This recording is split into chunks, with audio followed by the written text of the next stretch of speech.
হজের মাস নির্দিষ্ট। হজের ব্যাপারে আল্লাহ পাক কোরআন কারিমে একটি সূরা দিয়েছেন, সূরাতুল হজ। সূরাতুল যাকাত নিয়ে কোনো সূরা নাই, সূরাতুল সালাত নিয়ে কোনো সূরা নাই, সূরাতুল সিয়াম নিয়ে কোনো সূরা নাই। কিন্তু আল্লাহ পাক দুটি বিষয়ের উপরে সূরা দিয়েছেন।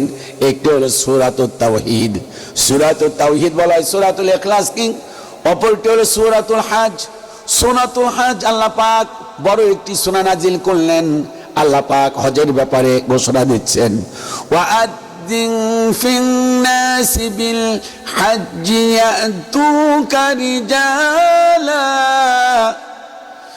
ইয়াতুকা রিজালা ওয়া আলা কুল্লি দামিরি ইয়াতিনা মিন কুল্লি ফাজ্জিন আমিক।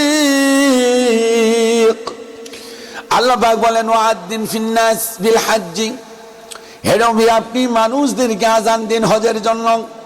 আযান মানে আহ্বান করা। ওয়াআদ্দিন ফিন-নাস বিল হজ্জি, হজের জন্য মানুষদেরকে আহ্বান করুন, আপনি মানুষদেরকে ডাকেন। ইয়াতুকা রিজালান, তারা আসবে হেঁটে হেঁটে পদব্রজে।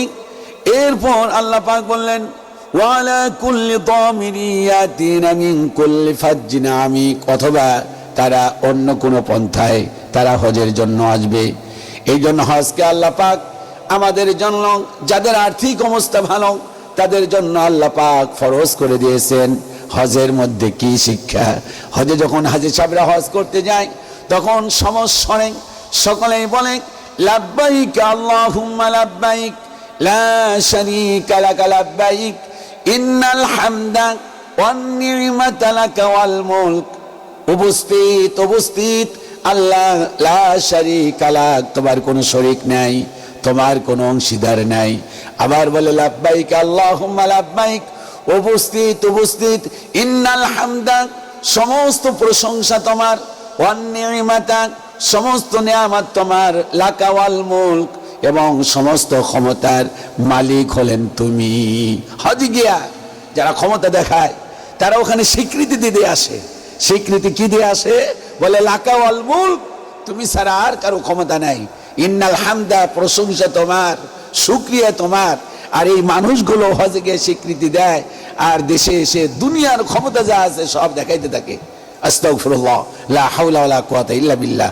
হজ এমন একটি ইবাদত, এর মধ্যে যখন ইহরাম বাঁধে, ইহরামের কাপড় পরে, কাপড়ের মধ্যে কোনো সেলাই নেই, সাদা কাপড়। এই সাদা কাপড় পরার পর, এই সাদা কাপড় পরার পর তার মধ্যে অহংকার যা আছে সব চূর্ণ বিচূর্ণ হয়ে যায়। এই সাদা কাপড় পরেই সেলাইবিহীন অবস্থায় তাকে দাফন করা হবে, এটি তাকে স্মরণ করিয়ে দেয়।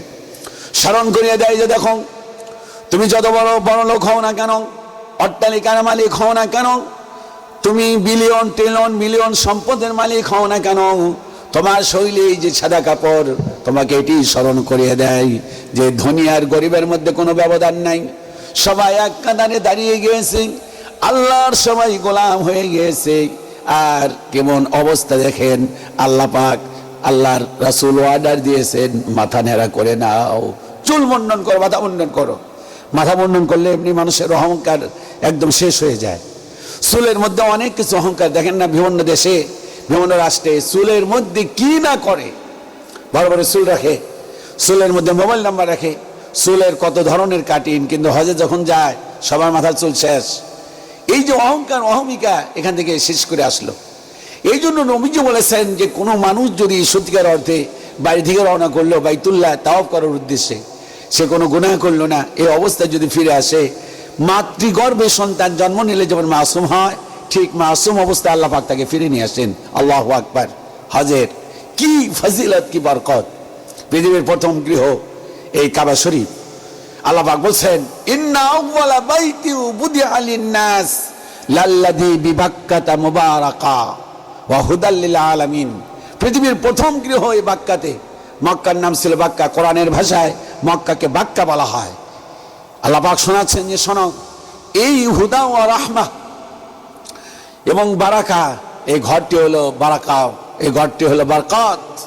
এটি এমন একটি গৃহ, এই গৃহে গেলে, এই বাইতুল্লাহ গেলে কেউ মাছি মারতে পারে না, মশা মারতে পারে না, কোনো মানুষ কোন মানুষের উপরে হিংসা বিদ্বেষ রাখতে পারে না, খুন খারাপি করতে পারে না, স্বামী স্ত্রীর শারীরিক সম্পর্ক করতে পারে না।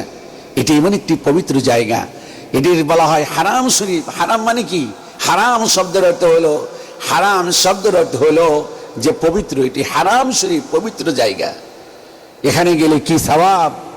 2 রাকাত নামাজ পড়বেন, 1 লক্ষ রাকাত নামাজের সওয়াব আল্লাহ পাক তার আমল নামায় দিয়ে দিবেন। আশ্চর্য ব্যাপার, আল্লাহু আকবার। এখানে কি কি না আছে! এখানে পৃথিবীতে প্রথম গৃহ নির্মাণ করেন আদম আলাইহিস সালামের সময় ফেরেশতা দিয়া। এই গৃহকে নির্মাণ করেন, নূহ আলাইহিস সালামের প্লাবনে শেষ হয়ে যায়। এরপর মুশরিকরা এই কাবা গৃহকে তারা দখল করে নেয়, 360টি মূর্তি এর মধ্যে প্রবেশ করায়। বিশ্বনবী মক্কা থেকে মদিনাতুল মুনাওয়ারায় গেলেন 8ম হিজরিতে। নবীজি যখন ফিরে এলেন, যখন মক্কা বিজয় করলেন, মক্কা বিজয়কালীন সময়ে নবীজি হাতের মধ্যে একটি লাঠি নিলেন, আর কাবা ঘরের মধ্যে যে মূর্তিগুলো ছিল, যা আল হক ও জাহাকাল বাতিল, সত্য সমাগত, মিথ্যা অপসৃত, সব শেষ করে দিলেন। আমার বন্ধুগণ, এই জন্য হজ হলো একটি গুরুত্বপূর্ণ বিষয়। কোরআন আল কারিমে আল্লাহ পাক বলেন, শোনো, وَإِذْ جَعَلْنَا الْبَيْتَ مَثَابَةً لِلنَّاسِ وَأَمْنًا, আমি এই গৃহ তৈরি করেছি মাসাবাতাল লিন্নাসি ওয়া আমনা, মানুষের জন্য, নিরাপত্তার জন্য। সুবহানাল্লাহ। আল্লাহ পাক শোনাচ্ছেন যে এই গৃহে 2জন নবীর খুব বেশি খেদমত গিয়েছে। 2জন নবীকে, وَإِذْ يَرْفَعُ إِبْرَاهِيمُ الْقَوَاعِدَ مِنَ الْبَيْتِ وَإِسْمَاعِيل, ইব্রাহিম এবং ইসমাইল 2জন বাপ এবং বেটা 2জনে মিলে এই গৃহ নির্মাণ করলেন। আল্লাহ পাক শোনাচ্ছেন যে এই গৃহের মধ্যে আমি আল্লাহ পাক কি নিদর্শন রেখে দিয়েছি। ইন্না সাফা ওয়াল মারওয়াতা মিন শাআইরিল্লাহ, আল্লাহ পাক শোনাচ্ছেন সাফা এবং মারওয়া এই পাহাড়ের মধ্যে আমি আল্লাহ পাক নিদর্শন রেখে দিয়েছি।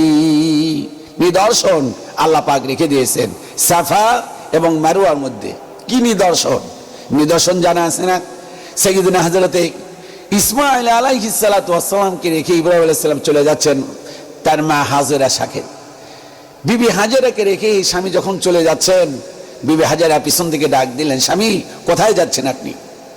সাইয়্যিদুনা ইব্রাহিম আলাইহিস সালাতু ওয়াস সালাম কোনো কথা বলেন না। আবার প্রশ্ন করলেন, কোনো কথা বললেন না। 3 নাম্বার বললেন, স্বামী গো, তুমি যে আমাকে রেখে যাচ্ছ, এখানে ঘর নাই, বাড়ি নাই, খোলা আকাশের নিচে কোথায় রেখে যাচ্ছ? হযরতে ইব্রাহিম আলাইহিস সালাতু ওয়াস সালামকে বললেন, স্বামী গো, মুখে কথা বলার দরকার নাই, তুমি মেহেরবানি করে ইশারা দিয়ে হলেও আমাকে একটা কথা নিশ্চিত করো, এটি যে আমাকে রেখে যাচ্ছ, এটা তোমার ওয়ার্ডার না আমার রবের ওয়ার্ডার? সাইয়্যিদুনা ইব্রাহিম আলাইহিস সালাতু ওয়াস সালাম পৃষ্ঠে বসা, পিছনের দিকে না তাকিয়ে সামনের দিকে যাচ্ছেন, আর সাদাত আঙ্গুলি আকাশের দিকে উত্তোলন করে দিলেন। বিবি হাজেরা বললেন, স্বামী গো, বুঝতে পেরেছি এটা আল্লাহর অর্ডার। যেহেতু আল্লাহর অর্ডার, আমার বিশ্বাস আল্লাহ পাক এখানে আমাদেরকে না খেয়ে রাখবেন না।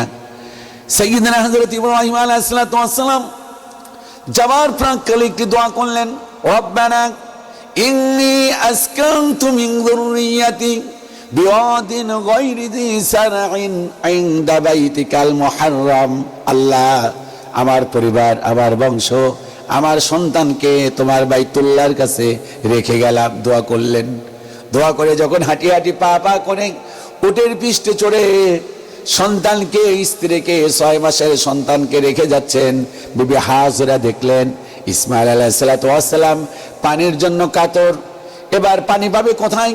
সাফায় দৌড় দিলেন। মনে করলেন এখানে বালি চিকচিক করতেছে, পানি মনে করে দৌড় দিলেন, গিয়ে দেখলেন পানি নাই, আহারে বালি। আবার মারওয়ার দিকে তাকালেন, সেখানে মনে করলেন যে কি জানি ওখানে পানি আছে নাকি। 7 বার সাই করার পর, দৌড়াদৌড়ি করার পর, এবার বিবি হাজেরা সন্তানের কাছে এলেন। উনি নিরাশ হলেন না। কি তাওয়াক্কুল, কি ভরসা।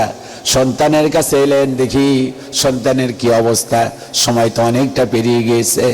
এসে দেখলেন সন্তান এরকম পানির উপরে ভাসতেছেন, বিবি হাজেরা এবার হাত এবার পানির মধ্যে এরকম 3টা থাপ্পড় দিয়ে বললেন, থাম থাম।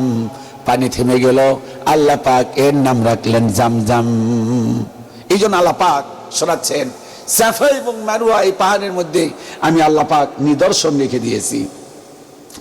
আমার বন্ধুগণ, এই জন্য বিশ্বনবীকে প্রশ্ন করা হলো, فقال أيها الناس قد فرض الله عليكم الحج فحجوا فقال رجل أكل عام يا رسول الله। নবীজিকে বললেন, ইয়া রাসূলুল্লাহ, আমাদের উপর আল্লাহ পাক ফরজ করে দিয়েছেন, এটা কি প্রতি বছর নাকি? নবীজি চুপ রইলেন, ফাসাকাতা।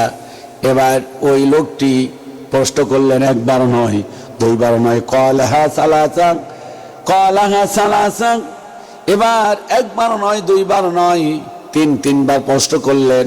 নবীজি জবাবে বললেন, শোনো, সামর্থ্য থাকলে প্রতি বছর করতে পারো, তবে মনে রাখবা জীবনে একবার তোমার জন্য ফরজ।